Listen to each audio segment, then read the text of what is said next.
my dears, this is the third and final part of our deep dive into where the DSM came from, the intersection between disability and capitalism, and a breaking down of various diagnoses through a different lens in an attempt to answer the question, is neurotypicality real?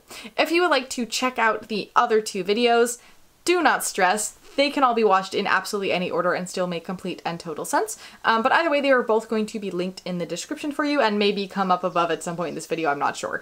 I am super excited to have you join me as we tear apart the very foundations of our existence. And if you are interested in further deep dives like this in this category, I have a playlist that you can find above over here. It's called Psst, Your Psych and Bioprofs Lied to You, where you're going to find lots of other popular science completely debunked in a needlessly thorough way. Because that's my brand. Also, for friends who may need audio descriptions, I am a white person in their early 20s with brownish blondish curly hair. I'm currently wearing a navy blue undershirt and a lavender button-up open on top of that. I'm sitting in front of a bookshelf with books on it, and there's photos behind me on the wall. Also, I should mention, because you can't see it on the camera, which is really sad, but my shirt has a giraffe on it and it says "Keep it rad." I got it at a zoo. Anyway, I just wanted you to know. I really like giraffes. As a quick recap, the first video in the series we talked about how the DSM isn't based on very much real science at all, and it's just as reliable at identifying mental illnesses as we were as humans in the 1950s, which is also right around when we were discovering that children are in fact not tiny adults, but do process the world differently and therefore need their environments to cater to that. For a frame of reference of how much we knew about psychology at that time. But anyway, yeah, we also talked about how the obsession with labeling and diagnosing everything is pretty much only a Western ideal, and that a lot of the global South and East don't really do any form of this. They don't have strict binaries of sick and well and all that stuff. So that proves that it is possible to have fully functioning societies without pathologizing mental states, if you were wondering. Now, the second video is about capitalism and how disability as a category was created to separate those who were productive workers from those who were not. And that by discriminating against the disabled and making their lives extremely difficult, productive workers would therefore be more motivated to not become disabled for fear of similar treatment. We also talked about definitions of disability and how those shift and change based on societal and workforce needs, and how the idea of what is mental illness is often weaponized against us as a form of control from power structures. So today's the day that we're going to talk about, is neurotypicality real? And spoiler alert, no, because nobody's biologically wired to be able to conform healthily under capitalism. And I know that I made a very short video forever ago that was like, no, everybody isn't a little autistic. I sort of take that back now, and I will explain the nuance of why that is in a hot second. Also, I said this in my last video, but we're going to talk about a lot of things that kind of start to dip into the world of big philosophical and practical theories that you'd often find coming out of the mouth of, say, a liberal arts college student who thinks that they're the most woke person ever, but they're actually very ableist and also rather racist and kind of function solely on virtue signaling as a way to feel better about themselves, and they just say big ideas they don't fully understand so that they feel better about themselves. I personally find that kind of rhetoric to be very overwhelming and very big picture and very much a red flag for me. So I want you to know going into this that it may sound like that. I'm not intending to have it come across that way, and I'm going to try my very best to explain these concepts and the practicalities of said concepts as thoroughly as I possibly can. If you don't understand something, please feel free to let me know in the comments, and I'm happy to explain it. This is not a competition for who is the most woke. It's just a learning experience. But anyway, so to go back to the original thing that I said earlier about how nobody's biologically wired to conform under capitalism and therefore neurodiversity isn't real, what I mean by that is that the fact that everybody has mental illnesses now does not mean that humanity is a mess.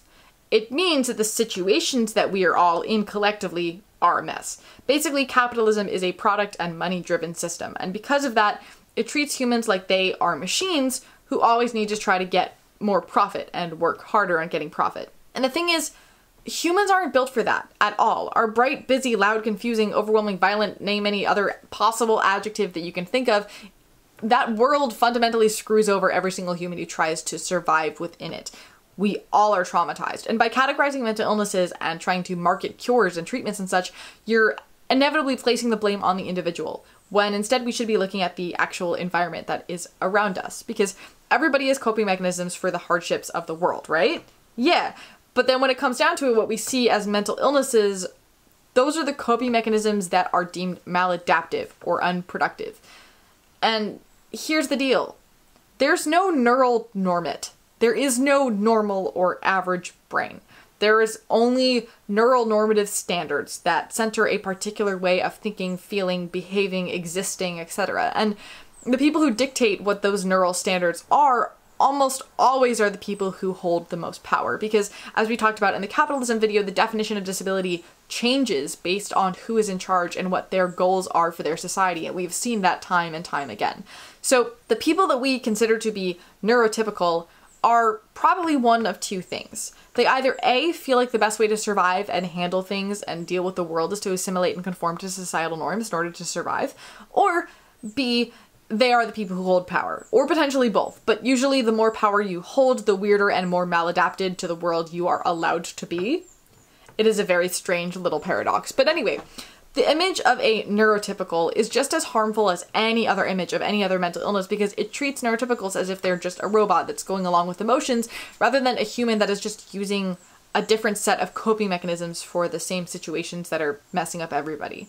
And again, as we talked about in my capitalist video, the coping mechanisms that diminish productivity and therefore capitalistic gain are the ones that are considered to be disabilities and mental illnesses, because we organize our world around labor. Like, genuinely, the definition of disability in the social services sense is an inability to function at work, school, or in life. We frame our entire world around labor and capitalism.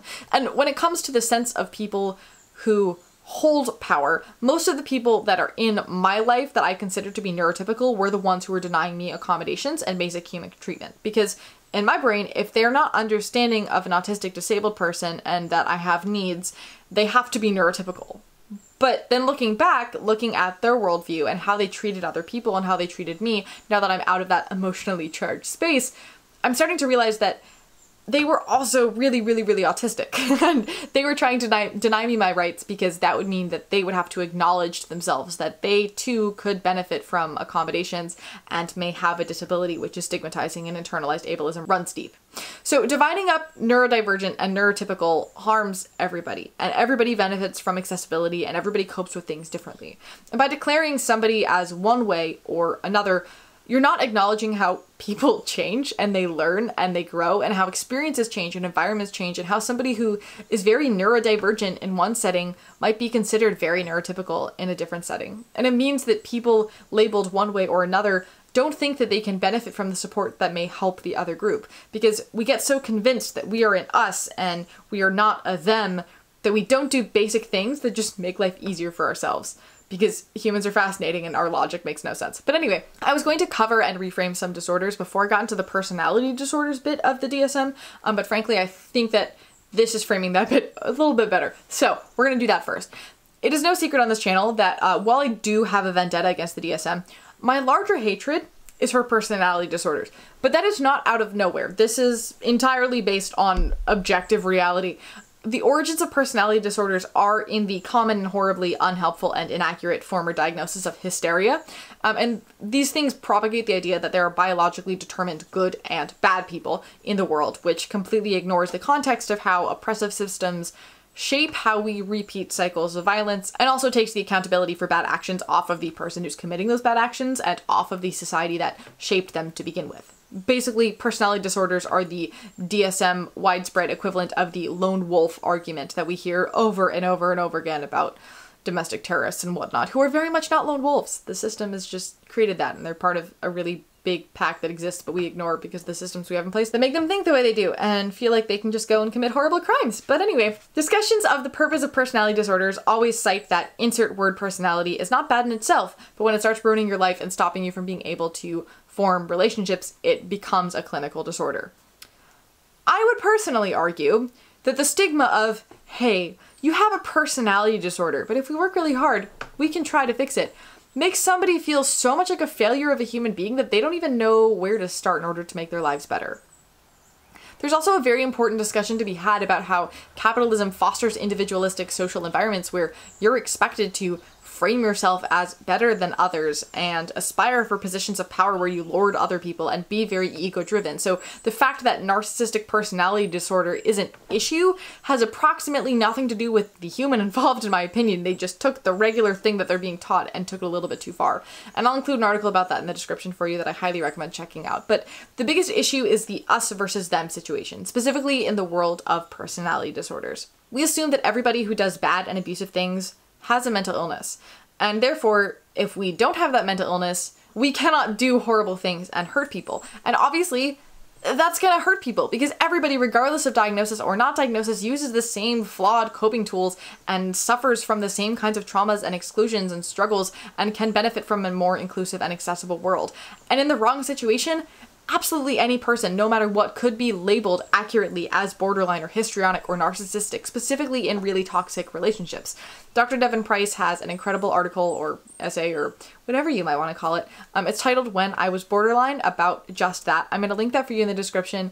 It is a pretty quick read and I really enjoyed it. It's very eye-opening into the world of personality disorders and how they very much intertwine with toxic and abusive relationships and behaviors that have been taught to us and relationships with insecurity. I thought about summarizing that here for you, but I'm going to be honest, I've been in almost the exact situations that he talks about in this article, and I'm not ready to talk about that on the internet, and I probably never will be. So yeah, if you read anything from my sources section, please read that, please. Yeah, he talks about how personality disorders, which I'm realizing I can't pronounce because of my speech impediment, but whatever, often wax and wane as a person's environment shifts, and how with the right environment and the right people and the right coping skills, and anybody can be totally fine.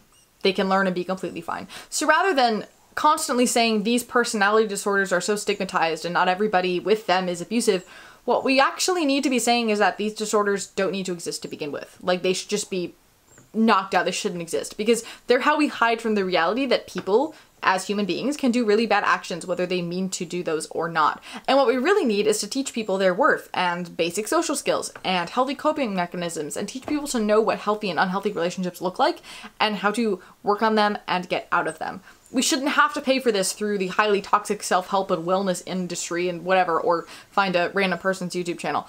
It should just be basic standard of care, in my personal opinion. But anyway, those are my opinions on that. I don't like personality disorders, they need to die. Also, there are many other so-called disorders that can be reframed through this similar lens. For example, focus disorders such as ADHD or OCD or autism.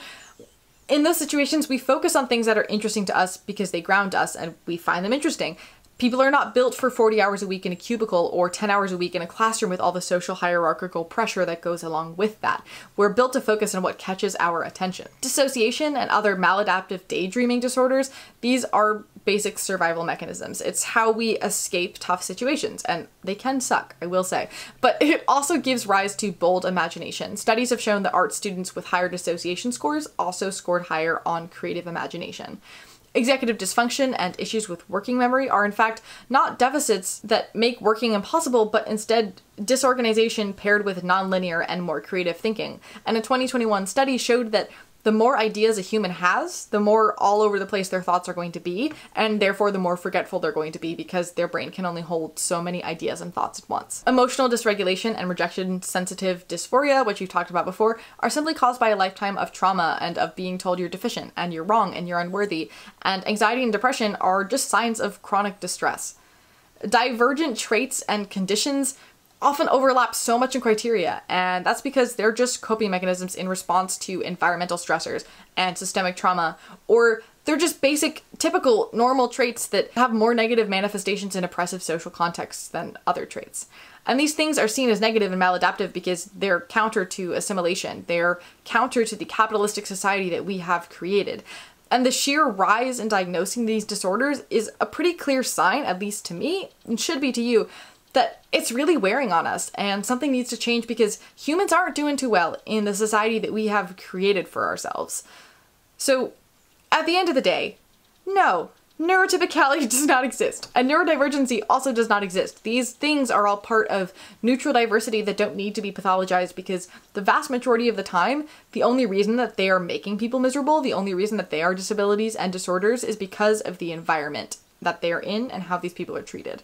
Kind of in the same way that my gender dysphoria is effectively non-existent when everybody uses my correct pronouns and I have gender-affirming clothing, but then when I have neither of those things, I feel pretty sloggy and I kind of hate myself. That's not a me issue, that's an everybody else issue. And many other disorders work the same way.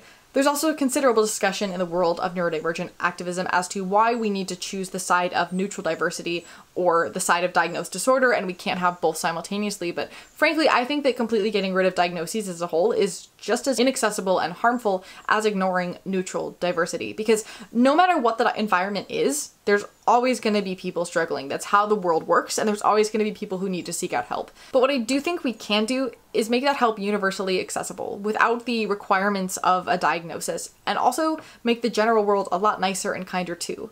Also, when we're thinking realistically here, for a lot of people, diagnosis and even self-diagnosis, that's how they find their way into our community and find the resources that they need. I hope that one day we won't need diagnoses, but I don't think that's going to happen at least for a couple generations, if not more. I'm hoping that neurodivergency becomes a part of society in the same way that gender in many spaces is becoming a thing that people acknowledge exists, and they respect those to whom it matters, but they also don't necessarily push it on anybody. So what does this mean for using diagnostic words and colloquial phrases, you may be thinking, because that came on my mind too. Well, if you'll excuse me because my camera just died, some advocates think that the focus on that rather than the systemic issue is nothing more than virtue signaling, and it doesn't matter.